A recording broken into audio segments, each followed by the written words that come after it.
record a lot, bro. Like, believe it or not, I'm a lab rat, bro. I record a whole lot, way more than what I actually put out to the public. And that was like one of my flaws, because I'll be so damn busy in the studio recording this shit that I ain't dropping it. I ain't taking time to really put it out and release it and do all the stuff that you're supposed to do, press runs and all the shows and everything. So, because I just fell in love with the making the music part of it. And that's probably where I got a whole lot of my respect for real, just because when artists know me, real artists, they know me, and they, you know, they done heard me and seen this catalog. They done got next to me in the studio, and I done pulled that old catalog up, and then we start going through shit, and they're like, oh. Okay. Oh. Yeah. You know what I'm talking about? So I had a hard drive. Man. I was going to the studio one night, and I was trying to hand it to my engineer, and I accidentally fumbled the damn thing, dropped it on the ground, and we tried to plug it up. Nothing popped up. Bro. So I lost 4,000 songs. It was like 4,000 some songs on there, bro.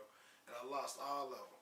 You know what I'm talking about? That shit was just gone. I'm like, damn, that's crazy. I ain't had no backups. I ain't had no other versions of stuff. Nothing, bro. It was all right there on that hard drive. And that taught me a hard lesson, too.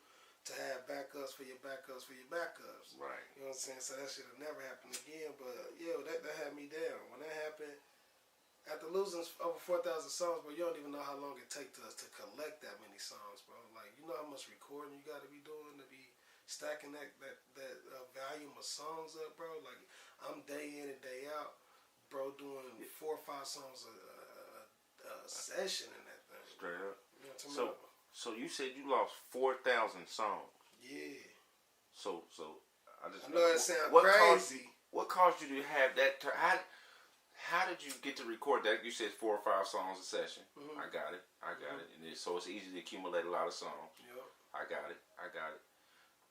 What drove you to do that kind of mute, to record that much, to have that much content, and what drove you to that? What put that spark in you? Was it like another artist you looked up to, or anybody that you was like, man, he did it, so I think I used to watch him do this. Right. Is there anybody you looked up to in that man? Oh yeah, for sure. What started it early on, I'm gonna be honest, was me looking at Tupac. You know what I'm talking about? When I fell in love with Tupac and his artistry and everything that he done, and then I started seeing like all the documentaries and everything, and I'm just like, man, this dude recorded a lot of music. Like, damn, that is crazy.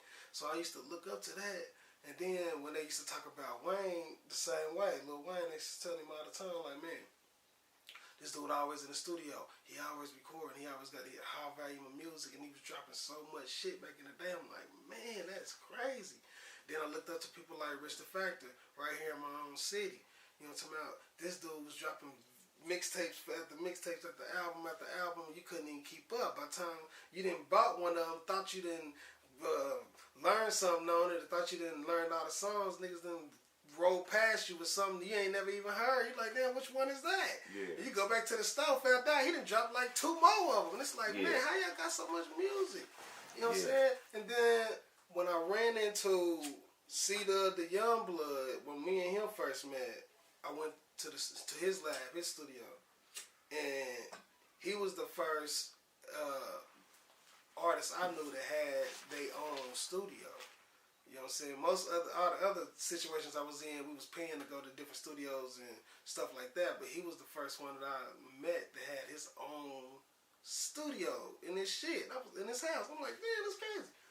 So I go over there, sit down, and bro pull up the computer, and he started going through files. I'm like, man, what's all them folders and files and stuff on there? He tried to tell me, like, man, these songs. I'm like, what? Yeah, and then he pull up like the iTunes thing, and he like scroll through that thing.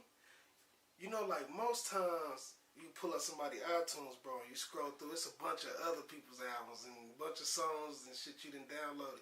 This was all him. All just like scroll. I'm like, bro, who the hell record this damn much? Yeah. And that shit sparked a flame in me, bro, because at that time I thought I was a rapping motherfucker. At that time I thought I was doing a whole bunch of songs and everything, because I had more music than everybody that I knew at that time. But when I met him, boy, he had so much music I couldn't even keep up. I was like, boy, this is crazy.